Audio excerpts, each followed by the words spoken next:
We're going to talk about the elegance and effectiveness of classic luxury marketing. The elegance and effectiveness of classic luxury marketing. I've been an advocate for using technological tools to advance your luxury brand and business. The devices in our hands and pockets provide us with just an incredible ability to connect with prospects and clients in ways that were once unimaginable, from sending images of luxury items to having real-time conversations to FaceTime style video, messaging, and so much more. And when I even look at the development of the delivery of products, even if we just look at the capability of the post office and the FedEx, and everything has come together in a way that makes this a great moment for the independent business person. You have millions, if not billions of dollars worth of infrastructure that you can take advantage of. And a great deal of that is built into these devices that we're on right now. Now, provided you have your client's permission to engage in this way, this and other technology-driven strategies, whether it's Instagram, YouTube, or another app, it just puts enormous power in your hands. I am frankly amazed every day at the power that these tools bring us in our business, and all of the things that are being thought through and that have been thought through and that give us the ability to make our businesses perform at high levels. At the same time, this can be very confusing. If you've got familiarity with the tools, in fact, if you rely on them and even take them for granted, you could even miss what they do for you, what you can do with them. And even worse, the sound marketing thinking that should drive your actions and that should drive you as an entrepreneur can be lost if you don't understand that. So you have people out there that have these tools, but they don't really understand how to operate a business without them. It's like a person who relies on GPS all the time. It's a wonderful tool. It eliminates so much guesswork, gives you great confidence, tells you exactly what to do, turn by turn. But if you don't understand your geography in your city or state, or you don't understand logically what's the difference between north and south and west and east, there are times when you might be listening to information that is in error or that should be amended, and you won't recognize it. So I talk about this a little bit in our modules, this idea of getting grounded in the understanding of marketing. And that's what we're talking about this morning.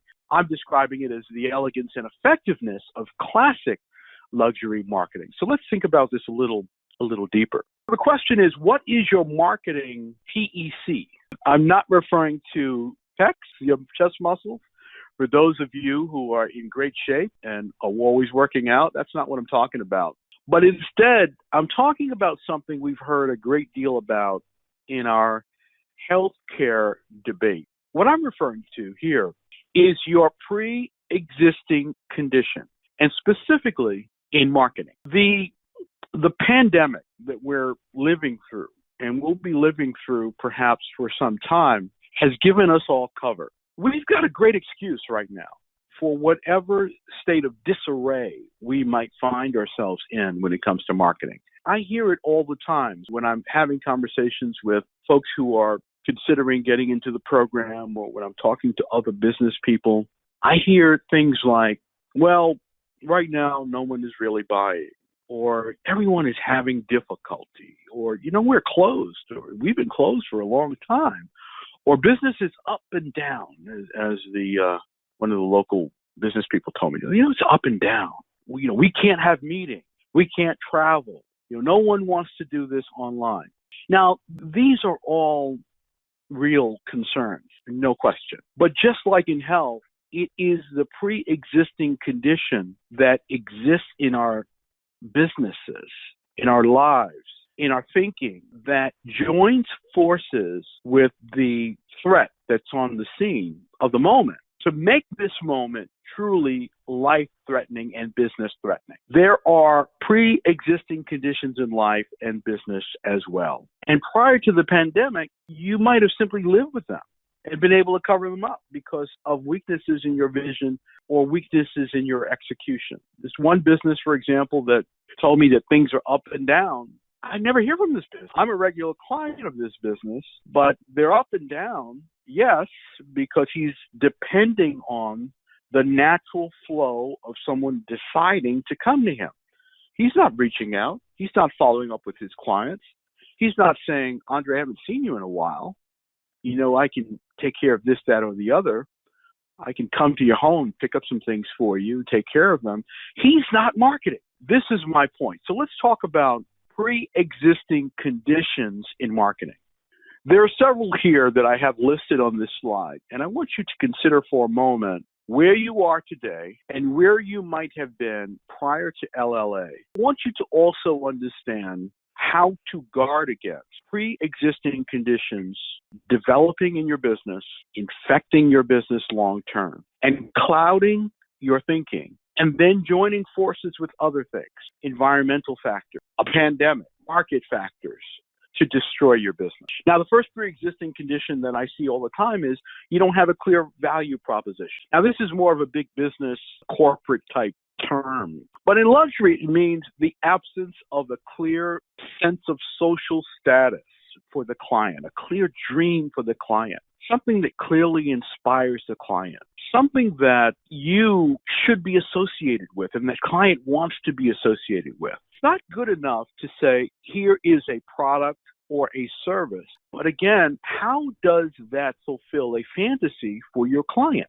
And all products or services fulfill fantasies, whether you're selling groceries or whether you're selling a high-end watch or whether you're selling a grand piano, they all fulfill fantasies of some kind. Number two, you don't have a clear offer. The goal of your marketing is not just notoriety or even explanation, but it's to build rapport and greater alignment so that a sale can be made. That's why discounting, in particular, in all markets, but particularly in the luxury market, can attract the wrong client. Because what are you aligning with? You're aligning with the person who will only buy under circumstances where it is severely discounted. So you have to be careful that you don't decide that pricing is the way you're going to lead.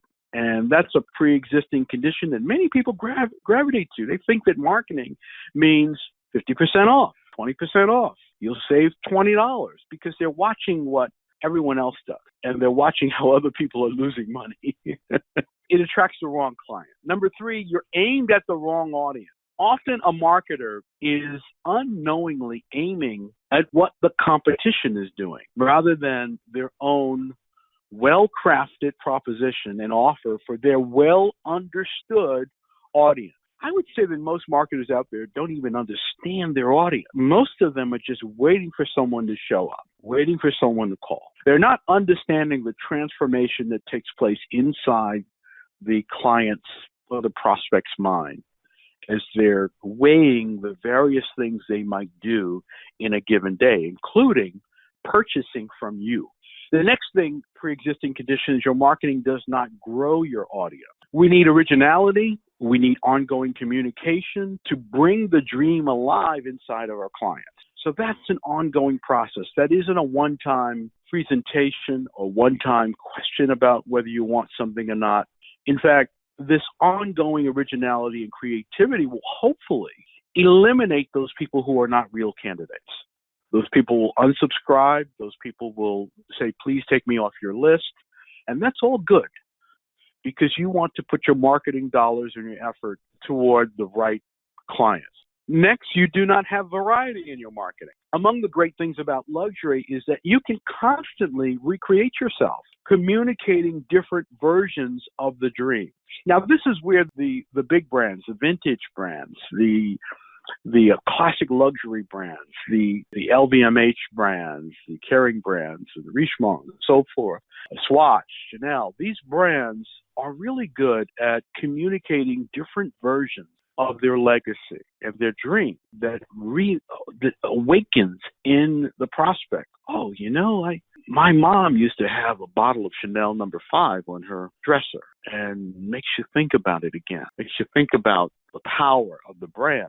Well, you need variety, new stories, new ideas, new positioning. Also, you need variety in your delivery. Your prospects can get tired of seeing the same message, the same offer presented in the same way. Now, some things you can let present for a long time. Some marketing campaigns have great endurance. However, you must come up with new ideas. So you must refresh your marketing to surprise your audience. And when you surprise them, you get their attention. And then that person begins to think, you know what, I'm going to go and get a bottle of that perfume, or I'm going to get that new piece of luggage, or I'm going to go to that restaurant, or get that kind of styling, or whatever it is that you offer. Now, given this discussion of pre-existing conditions that can be fatal to your marketing, let's look at a definition of what marketing is. Those of you who have gone through the course material, you know that I will often present a definition of luxury marketing in various ways. But for the purposes of this call, here's how I would like to define luxury marketing. It's a process of aligning your offering, what your brand represents, with your client's dreams and priorities, while communicating your unique authority to address them. Aligning your offering with what your brand represents with your client's dreams and priorities. Now, this might sound like we are adjusting ourselves to the client. That's not what I mean. What I mean is, in the client's mind, because of your alignment, because of how effective you are at your marketing, it lines up beautifully with their own dreams. So let's think about these key words. First, the word alignment. This is not literally what your client wants. In other words, this is not about taking surveys. As a luxury marketer, you have to remember that you have authority. Now, this is something that when I first started in business, I did the thing that most people do, which is started taking surveys about what people wanted and what they were thinking and all of these things. Perhaps the best example of a company that ignores that advice, that has somewhat of a luxury positioning, is Apple. They don't take surveys about what you might like or how they should adjust their products and services to meet your whims. They tell you, here is what you should have. Here is where you should go in terms of your technology, your phone, your computer, your tablet, your various other products and services that they offer. You are leading. You are inspiring. You are the definer of taste. You're not following the client. They're following you. However, you are the path to their dreams and to their status. So you have to understand that you should be out front in painting a picture for your client of how they should be taking advantage of the products and services and the elevated lifestyle that's afforded through what you offer. Now, the best way, I think, to understand this is the rallying cry to you that I always say, be luxury. If you're a founder of a luxury brand, you often will embody what your brand represents. And by the way, this is one of the greatest ways to differentiate your brand. And this is, by the way, why many luxury brands have such difficulty conveying what they represent once the founder has departed. And you have founders who are alive and well, but are reluctant to be symbols of the brand. And this is one of the great ways, your personality, your style, your drive. The second piece of all of this is where we begin, and that's classic luxury marketing. By this, I'm talking about the methods, the media channels, and the content that you use. Well, what's classic about this? It's human communication. It's that essence. It's not the gimmick. It's not the technology. It's understanding that we're simply communicating, but we're doing that just beautifully. We're doing it so beautifully. Now, the greatest marketing challenge that I see and challenge to the marketing process is really understanding what you're doing. That's what we're talking about. What are you doing when you're marketing? And so I'm not talking about a technique. Should I advertise here? Should I do this? It's philosophically, what are you doing? What is the conversation? When I mention marketing to many people, they immediately think, well, where should I advertise? Or why don't we do something on Instagram or Facebook? Or how about YouTube? What do you think? And what they're doing is they're pulling these social media channels out of the sky. They're not thinking about the audience. They're not thinking about who they're reaching out to. They're not thinking about where they can lead, how to best get in front of them. These days, this is very common. Immediately, people are thinking, okay, I'm going to do this on social media. And they're not properly grounded in marketing, preoccupied often with what other people in their category are doing. They think marketing is copying others. The thing is, you've got different circumstances. You've got different products. You've got different name recognition. And you probably have different capital. You've got a different bank account. And you've got different human resources in terms of a team. You don't even know whether what someone else is doing is working. You have to learn to run your race. I can remember when I moved from one company to another, and my boss took me down to see the executive vice president, and he said, Andre just came from one of our top competitors. The fellow who we came in to meet with, he said, well, okay, so what do you want me to do? He says, I'm more focused on what we're doing and not what other people are doing. Often what other people are doing is not working as well as you might assume. So marketing is a progressive process. You are continuously improving your client relationships, your strength in your market, and you're improving your communication skill, your fluency with the client. Now, many people think of this as just promotion or hype. Before you think of saying it louder, make sure you're just saying the right thing. Very important. Get your message down first. Lots of other things can follow. Get your message down first. Don't underestimate the planning, the thinking behind a great marketer. Marketing should be enjoyable. You're taking steps to like your audience. The audience is learning to like you. Don't underestimate the consistency that you need. As I've said before in other calls, you have to think of your marketing as a sequence of events. And many people misdiagnose marketing problems as market problems. That's where we started. Well, we have this pandemic right now. We have this, that, or the other. Well, when you start talking about how bad the market is, take a second look at your marketing plan. And remember, there's a great marketer out there in the same business that has the same conditions and is making money. What's the difference? Well, they're selling something different. They've adjusted their marketing. They're telling a different story.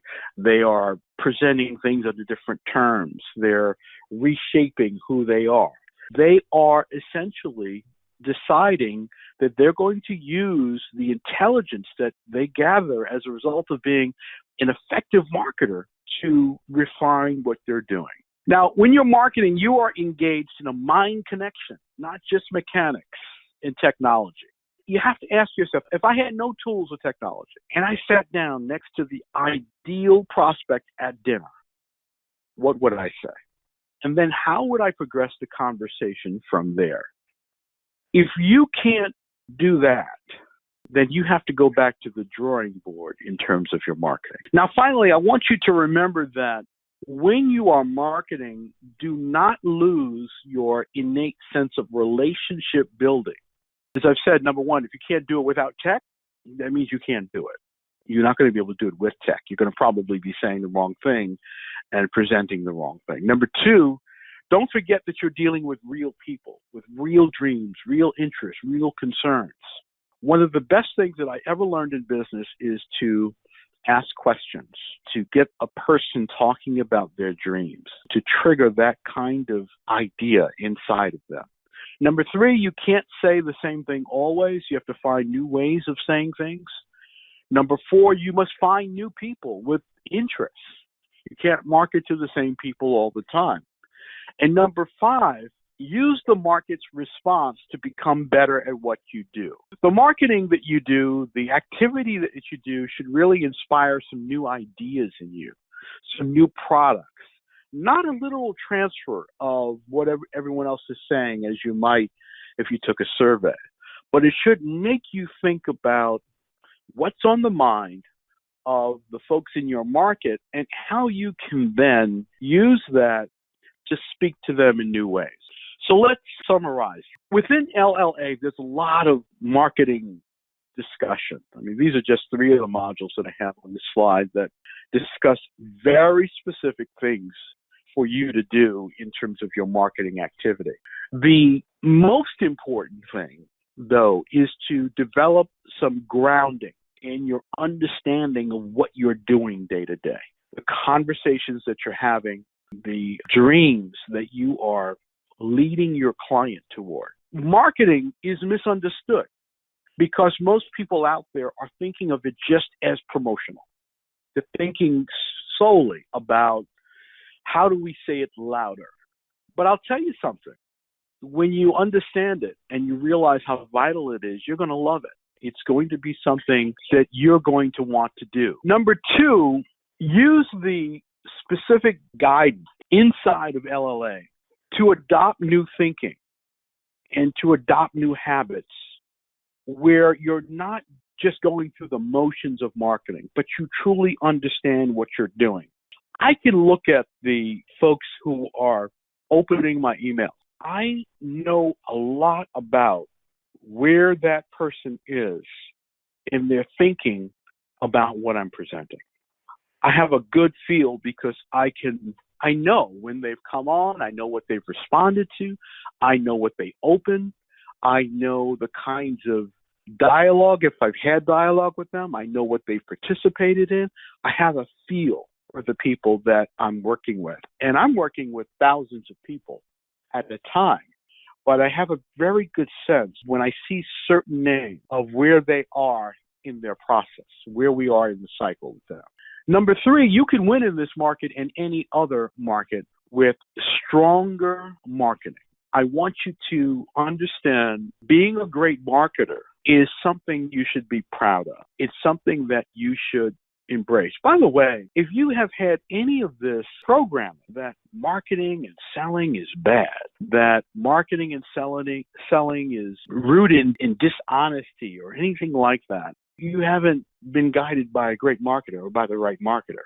You can be a great marketer and appeal to all the dreams and fantasies and aspirations of the client without being someone who's trying to hurt them in some way or trying to do something wrong to them. Just keep that in mind as you reflect on it. Let's open the call and see what some of your thoughts are and take your questions. Good afternoon, Andre. Good afternoon to you. Well, my question, and thank you for this call. This is really, it's always valuable to me, but this particular emphasis on marketing is really helpful for me.